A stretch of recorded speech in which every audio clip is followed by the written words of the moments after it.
Olá, pessoal. Estou passando aqui porque alguns alunos me pediram para gravar um vídeo sobre o fator de correção e fator de equivalência, né? Agora que a gente está chegando perto da época de provas, tal. E eu eu passei uns exercícios, né? E eu queria conversar um pouquinho com vocês sobre fator de correção e fator de equivalência de pós. Então, eu vou subir aqui o exercício que a gente preparou e vamos fazer uma rápida discussão e eu vou resolver aí alguns exercícios, né? Então, a grande diferença entre o fator de conversão e o fator de equivalência, né, é que o fator de conversão é muito utilizado quando o fármaco é hidratado, né? A hidratação pode ser água de cristalização ou água de hidratação. Água de hidratação a gente consegue medir o teor de água, né? E geralmente no laudo do controle de qualidade diz lá o teor de água. Então, para calcular o fator de correção, porque se a gente não utilizar o fator de correção, a gente vai estar pesando água em vez de estar pesando o fármaco, né? Então, dependendo do teor, isso pode ser significativo, né? Então, o fator de correção é determinado, né, dividindo-se 100 por 100 menos o teor de água. Tá? Então, se a gente tiver, por exemplo, 5% de teor de água, tá? Então é 100 menos 5, que dá 95, ou seja, 100 dividido por 95 vai dar um número maior que 1. Né? E vocês têm aqui um exemplo, né, do aciclovir, né? Que o laudo diz que ele tem 5% de água. Né? Então, está aqui exemplificando, né? 100 dividido por 95 dá 1,05. Ou seja, eu tenho que multiplicar a quantidade de aciclovir anidro que a gente precisa pelo fator de correção se a gente estiver utilizando, então, uma matéria-prima, tá, com 5% de umidade. Né? Então, no caso aí, teríamos que pesar 10,5 gramas de aciclovir para ter, então, as 10 gramas de aciclovir, extraindo-se, então, eliminando-se aí a água que poderia estar presente, né? O fator de correção também é utilizado para quando o fármaco estiver com um teor menor que 100%. A maior parte das matérias-primas tem 100%, e geralmente quando a gente recebe um laudo de controle de qualidade, ele diz lá o teor, tá? 98% a 101%, por exemplo, né? Agora, esse teor pode ser um pouco menor.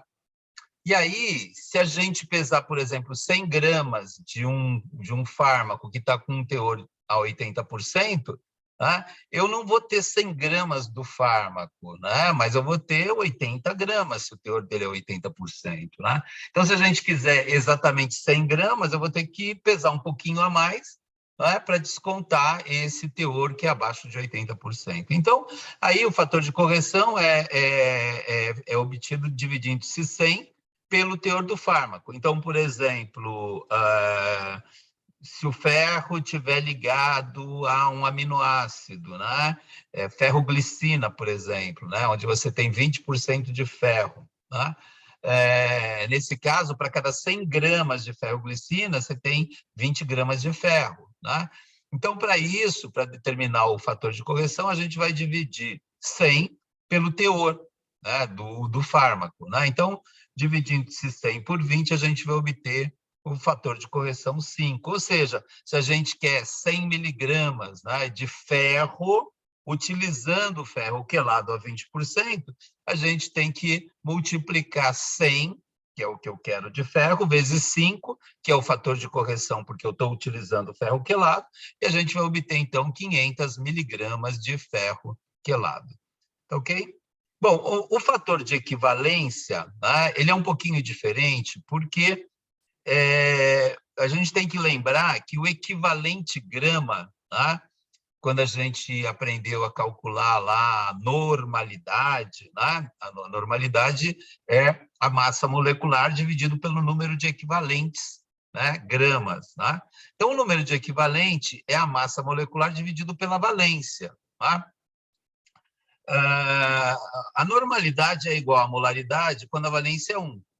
E, nesse caso, quando a valência é 1, por exemplo, cloreto de sódio, tá? Quando em meio à coisa ele vai dissociar e vai dar o sódio perde um elétron e o cloreto ganha um elétron. Então, a valência é 1. Tá? Então, o fator de correção é a mesma coisa que dividindo isso, então, a massa molecular do sal dividido pela massa molecular da base. Tá? Então, não tem problema nenhum. O grande problema é quando a valência não é 1, quando a valência é 2. Por exemplo, vamos pegar o exemplo aqui do ácido sulfúrico, tá? Que tem massa molecular igual a 98, e a valência é 2. Tá? Então, ou seja, eu tenho 2 átomos de hidrogênio para um átomo de enxofre, né? E esse átomo de enxofre de sulfato vai ter menos 2 elétrons, né? Ganhou 2 elétrons. Né? Então, a valência é 2. Então, o equivalente grama do ácido sulfúrico é 98 dividido por 2, que é igual a 49. Tá? E aí, a gente tem que utilizar esse conceito quando a gente utiliza, por exemplo, um fármaco na forma de sulfato, né? Porque aí a valência vai ser 2. Né? Então, não dá para a gente dividir só a massa molecular do sal pela massa molecular da base. Por quê? Porque eu vou ter duas moléculas do fármaco, porque eles estão ligados ao sulfato, que é bivalente. Tá? Então, aí a gente tem que trabalhar com o equivalente grama, tá? E não com a massa molecular. A gente tem um exemplo aqui, olha, sabendo-se que a massa molecular do sulfato de salbutamol, tá? é 576,71, né? E que a valência é 2, né? do sulfato, e o equivalente grama, de forma que o equivalente grama do sulfato de salbutamol vai ser 576,71 dividido por 2, né? Que dá 288. Já a massa molecular do salbutamol é 239,31, assim o fator de correção vai ser 288,35, né? Dividido por 239,31, que dá 1,2. Ok? Então, é esse o fator de correção que a gente tem que utilizar se a gente quiser expressar, né, uma determinada quantidade de salbutamol, mas se a gente tiver só o sulfato de salbutamol para utilizar.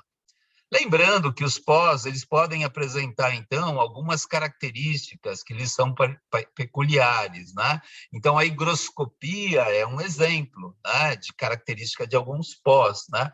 Pós higroscópicos, eles absorvem, né, umidade atmosférica e ficam molhados. Os pós podem ser também apresentar deliquescência, tá? Então, são pós higroscópicos e muito solúveis em água, que podem absorver a umidade atmosférica suficiente para que ocorra a dissolução total ou parcial desses pós. Já a eflorescência, né? As moléculas, as substâncias, elas contêm água de hidratação ou cristalização, que quando do processo de pulverização, pode ser liberada, fazendo com que o pó fique úmido e pastoso. Tá? E aí, então, a gente pode ter a eflorescência, né? Ou seja, aquela água, no momento da pulverização, essa água efloresce. Tá? E lembrando, né, também que a gente pode ter um outro fenômeno, que é a mistura eutética, né? Que ocorre quando a gente mistura duas substâncias, por exemplo, cânfora e mentol, que vocês fizeram isso lá no laboratório quando foi preparado lá a pomada de salicilato de metila, né? E vocês viram que a mistura desses dois pós ela vai ficando meio pastosa, porque é como se ocorresse uma eflorescência de água, mas na realidade isso é uma mistura eutética. Ocorre uma diminuição na temperatura, no ponto, né, na temperatura de fusão, né, desses sais, e eles, à temperatura ambiente, eles começam, né, a se liquefazer.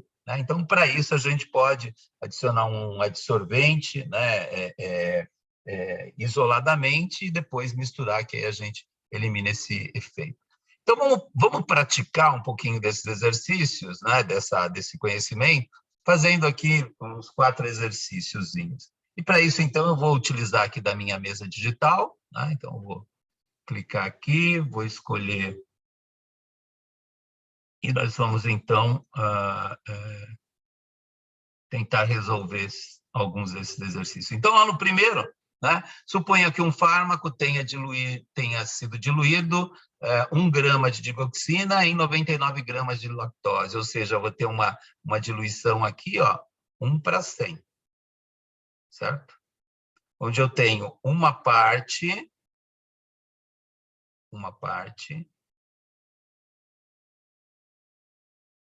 de digoxina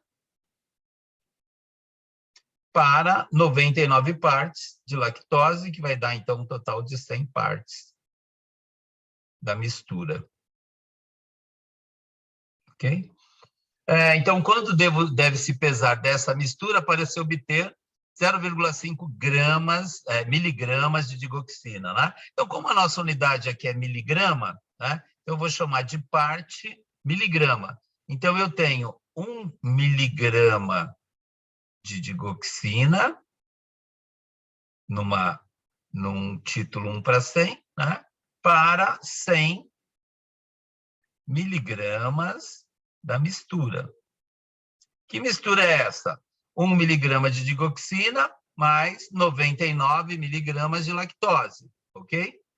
Como a gente quer pegar uma quantidade de mistura que tenha 0,5 miligramas de digoxina, nós vamos pegar, então, X miligramas da mistura. Então, resolvendo essa regrinha de 3 aqui, ó, né?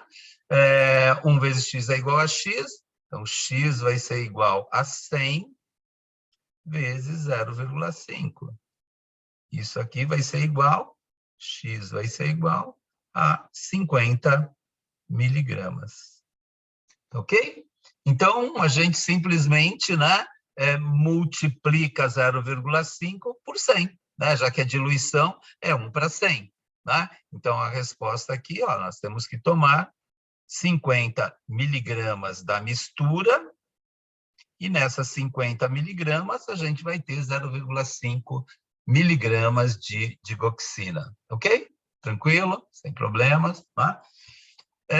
No segundo exercício, quanto devo tomar?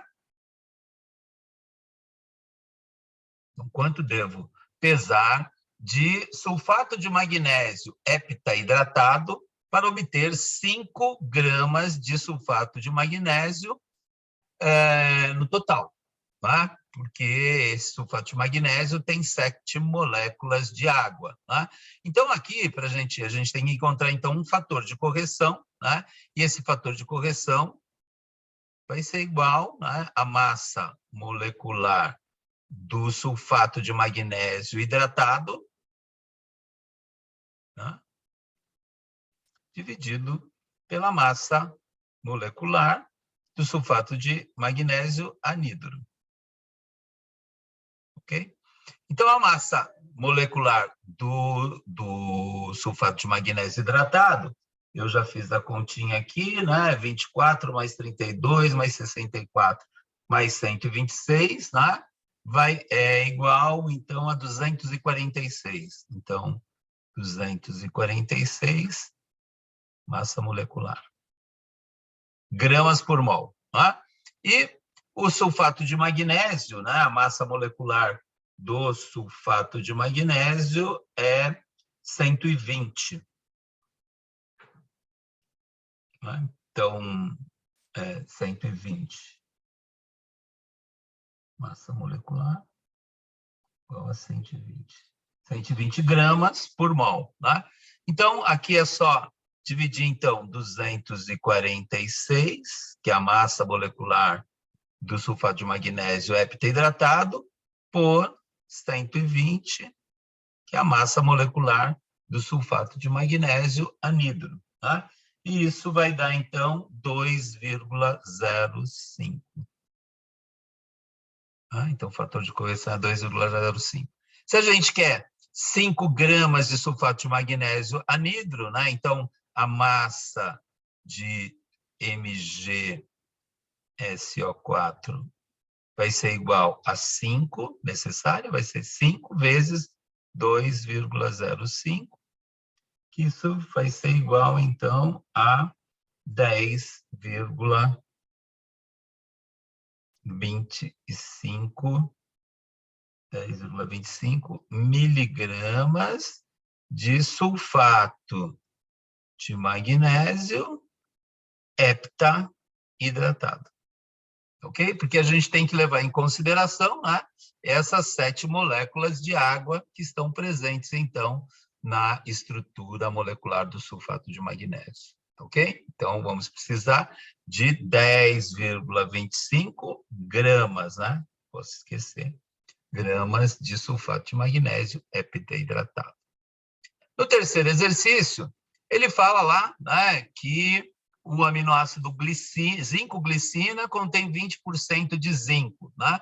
O fator de correção, então, como a gente viu anteriormente, é igual a 100 dividido pelo teor de zinco na zinco-glicina, né? Então, que é de 20%, então isso é igual a 100 dividido por 20, que é igual a 5. Então, o fator de correção aqui é 5.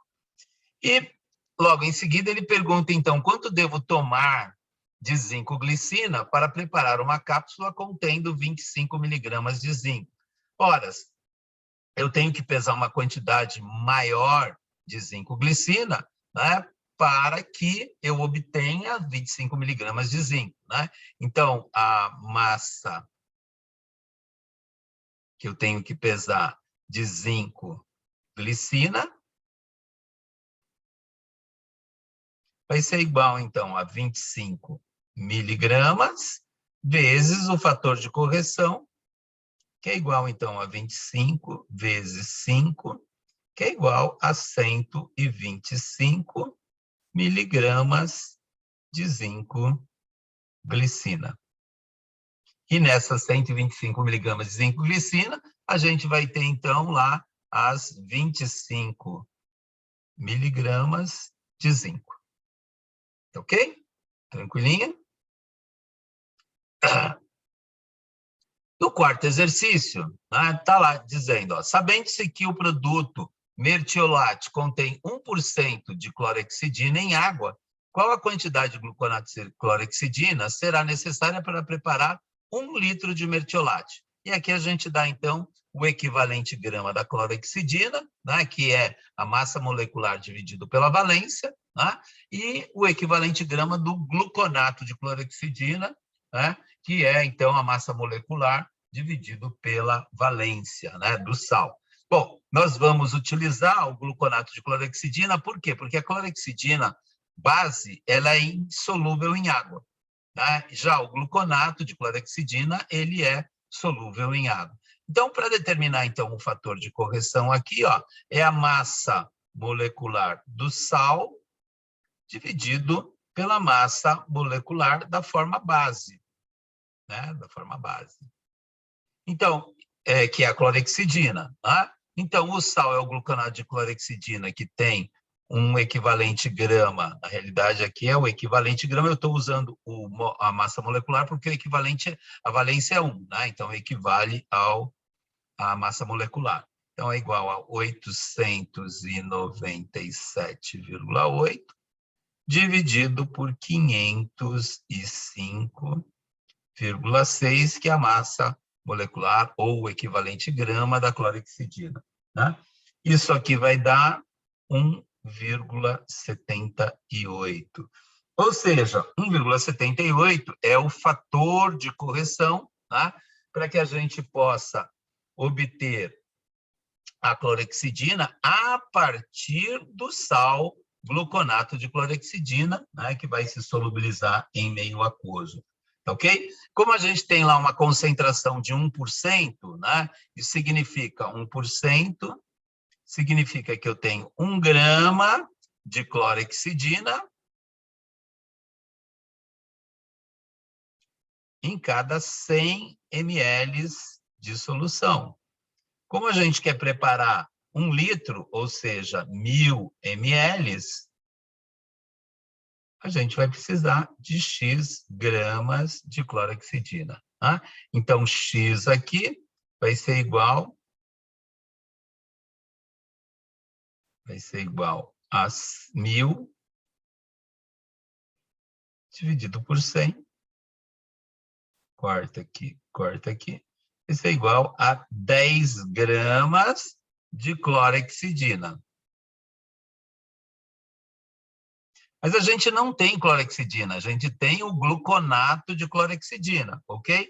Então, para obter essas 10 gramas de clorexidina a partir do gluconato de clorexidina, a gente vai ter que multiplicar pelo fator de correção, né?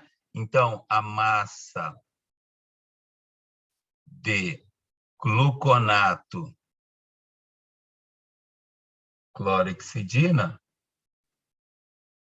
a ser tomada vai ser igual a 10, que é a quantidade que eu preciso, 10 gramas, vezes o fator de correção, 1,78. Isso aqui vai ser igual a 17,8 gramas do gluconato de clorexidina. Tá ok? Então, 17,8 gramas do gluconato de clorexidina, e nessas 17,8 gramas, a gente vai ter, então, 10 gramas de clorexidina. Tá ok? E o último exercício, ele quer saber quanto de cálcio, quanto de carbonato de cálcio, que a gente vai ter que pesar para ter 600 miligramas de cálcio. Então, aqui é uma relação estequiométrica.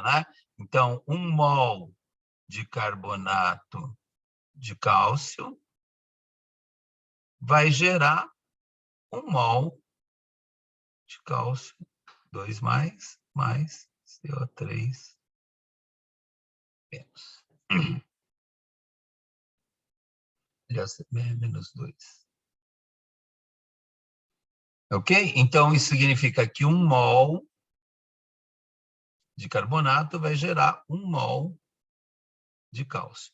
1 mol de carbonato de cálcio é o peso molecular, expresso em gramas. Então, o peso molecular do carbonato de cálcio é 100,09, e 1 mol de cálcio é a massa molecular, o peso atômico, do cálcio, que é 40,08. Ok? Então, se a gente quer saber quanto de carbonato de cálcio eu tenho que pesar para ter 600 miligramas, então vamos trabalhar aqui em grama, fica mais fácil. Então, 100,09 gramas de carbonato de cálcio vai gerar 40,08 gramas de cálcio. Da mesma forma que, se eu preciso de 0,6 gramas de cálcio, eu vou precisar tomar X gramas de carbonato de cálcio. Então, fazendo a regrinha de 3 aqui, X vai ser igual a 100,09 vezes 0,6 dividido por 40,08. Se a gente resolver essa continha aqui, nós vamos encontrar que a gente vai precisar de 1,5 gramas de carbonato de cálcio. Ok? Então, nessas 1,5 gramas de carbonato de cálcio, a gente vai ter 600, que equivale a 0,6 gramas de cálcio. Ok? Então, espero que com essa resolução aí a gente tenha dirimido aí algumas dúvidas que vocês têm. E se você gostou, então, desse vídeo, dá um like aí. E se você gostou dessas apresentações, clica lá no nosso canal, compartilha o vídeo para quem você quiser, e assina aí o nosso canal, porque se você assinar, você sempre vai receber as notificações quando eu colocar algum vídeo novo. E se você trabalha ou se tem algum interesse com farmacotécnica, com cosmetologia, com tecnologia farmacêutica, a gente sempre coloca aí algum vídeo que possa nos ajudar aí a resolver os nossos problemas diários aí, que envolvem, então, os cálculos farmacêuticos. Tá ok? Muito obrigado pela atenção aí, um forte abraço a todos.